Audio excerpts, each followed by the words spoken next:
It's only a game. Why you have to be mad? What is up, heroes of Dominion? My name is Charlie. This is Hero Wars Central, and we've got to talk about the mystery of Golden Sands event, why it was changed, and why it's actually okay, guys. It's okay. Just relax a little bit. We're going to talk about the best things to buy from the shop with your Emerald coins, and we'll talk about a little bit about what I'm going to buy personally as this event progresses. Now, this event it's a 3-day event, yeah, and it's all around leveling up Amira and apparently Biscuit as well. And you might ask, why Biscuit? Well, Biscuit is one of the 3 pets that gets patroned to Amira along with Oliver and Axel. A lot of you are probably saying, why not use Oliver or Axel? Biscuit is newer. Axel is a new pet, wasn't introduced with the first 5 or 6 or whatever it was, but Biscuit is a little bit newer, and I'm okay with it, I guess. Biscuit is a good pet to have, though a lot of people don't really rank him up too high. Once you get him to Violet, he kind of does his job. But a lot of issues coming off the start of this event yesterday. The leveling up the artifact and leveling up the skins, I think, are backwards. I think those were backwards whenever the event started. It seems like they're fixed now, and I'll talk about why I know that in just a second. But I wanted to reference this piece right here. Let's see. The big Q&A. Please note that now the progress in tasks is counted only if you complete them after the event has started. All right. You only get progress for tasks after the event has started. So what does this mean? This means you don't get, previous progress credit for leveling up Amira's skins and Amira's artifacts. Now you might say, what happens if those tasks are maxed? Well, I have the skins for Amira maxed on my main account. I'll show you what that looks like in a second, but I did get full completion credit. The entire task was completed. So how it looks is, even though you don't get progress for leveling up the hero before the event, if the applicable task is already maxed out, then you should get all of the credit. So I guess that means that if you're like 90% there, or in the case of the artifacts here, upgrade artifacts 30 levels, a total of 350 total levels, right? That's the 3 new red artifacts basically added in there. You're only adding in, if your Amira's artifacts are at level 100 across the board, that only gives you 30, 30, and 30 that you can level up, right? So that's plus 90. How am I going to complete, 350 if I can only level up my artifacts to 90? Well, the assumption, and this is an assumption, guys, the assumption is once I max Amira's artifacts to level 130, I'm not saying that you should, I'm just saying that hypothetically, if I did, it should auto-complete the entire task. I don't know that. I'm waiting for a guarantee, but I'm sure that that's actually the case based on my experience so far. Now, some of the other tasks don't seem to care about previous progress. And what I mean by that is some of the tasks have been auto-completed even though I didn't really touch them. All right, so promote your hero Amira to Violet rank. You can see this one was all the way up to Orange +2. That one's going to auto-complete, obviously. And there was a couple that are going to be like that, but I don't have Biscuit maxed out. He's not at Violet 2 yet. But if you take a look at my main account, this task is already partially ranked up. You can see that it's already ranked up to Violet tier. I've already got the other tiers completed. So what is the issue here? Why are some tasks automatically completed? And again, my skin task is auto completed because Amira's skins are max. That's the assumption, right? And there's a couple of other tasks here. I don't know which ones these are. I don't know which ones these are, to be honest with you. I know I'm just looking at it, but the assumption is these, whatever these were auto completed because I've already reached that threshold. Amira having a certain high color rank and all of that. Why are some of them not getting rewarded, like Amira's artifacts? And just to show you, my Amira has 100 artifacts across the board. Why am I not getting partial credit for this, but I did get partial credit for leveling up my Biscuit? And I promise you guys, I didn't level my Biscuit to Violet just in the last 6 hours or whatever that the event was live. What's the difference? I don't really know why they decided to do that, and I don't really know the issues, why the bugs, but I have some insight as to why they made this change. Making an assumption, but there was a lot of people during the Kira event and the Lars and Krista event. There was a lot of people complaining to me that they had not leveled up Kira and they had not leveled up Lars and Krista, and then they had not leveled up Thea. We had a Thea event a couple of months ago. These tasks, these Emerald coin tasks, favor people that have or are interested in leveling up Amira. Now you might say this is the event to promote you to, to convince you to level up Amira. And I don't disagree there. Amira is a great hero, but I didn't want to level up Kira at all. And the same can be said for Lars and Krista and then the Thea event, before that. So those of us that already have a majority of this event completed, two things happen. First of all, you just get a ton of resources for doing absolutely nothing. Taking a look at this right here, I already have. In fact, let's go ahead and collect these all together. Let's see. I've not touched anything on my account. I burnt my energy so that I wasn't at cap anymore. But just collecting these rewards based on the Amira that I already have leveled up. Boom, boom. Keep this going. We're almost there. I know we're almost there. It's a lot of rewards, but I've a basically maxed Amira. So then you add in, the hero artifacts. This is another, however many points this is to add into the total before I even start looking at this event, looking at the tasks, buying anything, spending anything, burning any resources. I have 150,000 coins or whatever. So I'm not incentivized at all to make any effort during this event, right? So the kind of circling back to what I was saying, people were complaining that they had no interest in leveling up Kira. Okay. And those people that had already leveled up Kira got credit for it. And it become a situation where the whales that have already leveled up Kira, the gap is increasing.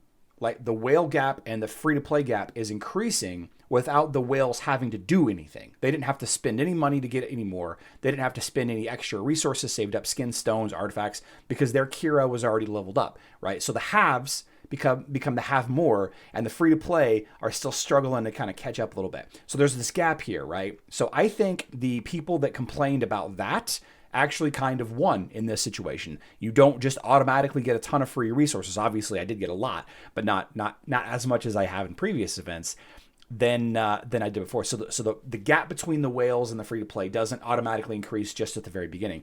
The second issue, the reason why they did this, is for people like me that have some room to play with Amira, right? And some people are leveling up Amira but haven't finished Amira. These kinds of players that are looking to spend, now they're heavily incentivized to spend on this event. Whereas before, I could look at this event and be like, well, I've already leveled up Amira completely. Like, I have no really reason to level up Amira any further. I'm not getting any additional rewards for this. Not only that, but I'm not getting any credit for leveling up Martha or Cornelius or Nebula or whoever. So why am I going to spend a ton of extra resources during this event? It is a way to get those spenders, or those people that are on the fence to spend.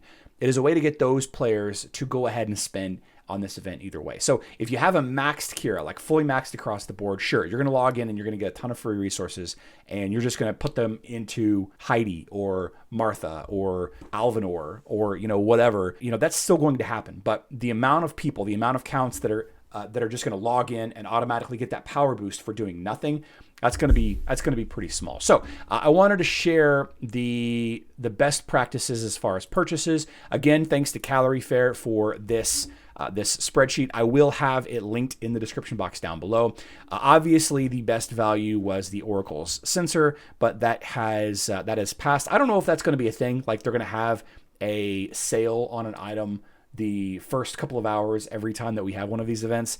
Oracle Sensor is one of those events that I wish that I could have taken advantage of, but whatever. I didn't want to stay up too late. So the best value is the Enigma's Chronicle, the Key to All Doors, Piercing Gaze, Awakened Might, and Creator of Worlds. I like these. Oh, and the Oracle Sensors right here. It's still a good price, right? And you can see the little conversations in the spreadsheet as to why the prices are good, like why the item value is pretty good. And he actually just messaged me saying that he had updated this. The thing that I think that a lot of people should focus on, and first I'm going to tell you what I suggest everyone to do.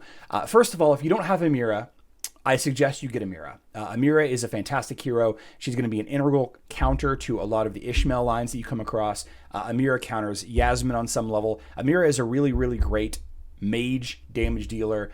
If you can keep her alive, if you can build her up. Currently, the only way to get Amira Soul Stones is from the Clash of Worlds shop or during an event, and this event is an excellent opportunity to get her Soul Stones. If you need just a little bit more to finish her off at Absolute Star, or if you want to just summon her and try her out, Amira Soul Stones is pretty good. It's a better buy than the Box of Sands, so that means the Box of Sands is absolutely worthless to me. That would be what I would suggest to people that are just starting out. If you're not sure where else to spend, what items to get, that would be the best bet. The skin stones are a great purchase as well. You can buy skin stones, use the skin stones to get intelligent skin stones, use the intelligent skin stones to level up your Amira to get more of the quest completed. Not a bad strategy there. I like that strategy also. But I'll tell you, the item that I'm going to be getting, I'm probably going to be getting a couple of piercing gaze because they're so expensive, 72,000, and they've got a ton of items in there that I need. And just kind of taking a look at my account real quick, you're going to be able to see a ton of opportunities for piercing gaze. So I got Aurora, piercing gaze. I've got, let's see, Leon doesn't need a piercing gaze, excuse me. Heidi does need a piercing gaze. Let's see, Martha needs 2 piercing gazes. Let's see, Cornelius needs 2 piercing gazes. So piercing gaze is a very difficult and expensive item to build, so that might be what I would chase. But I'll tell you what I'm probably just going to buy a ton of with this event. Let me actually go back into it. The thing that I'm probably going to buy the most of is Lamort's map.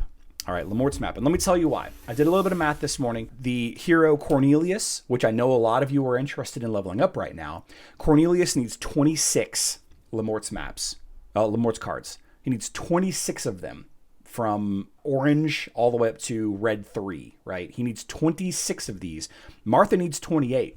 All right, Martha and Cornelius are both part of the Kosh or the Corn-Osh meta that it seems to be becoming more and more popular lately. And of course, Martha is an integral part in basically every facet of the game. Cornelius, not so much. But, personally, I'm working on leveling up my Martha because of this event, because I already have my Amira at max. I was hoping to see Spheres of Power in here, but they are not in here. Of course, each sphere needs 2 Lamort's card.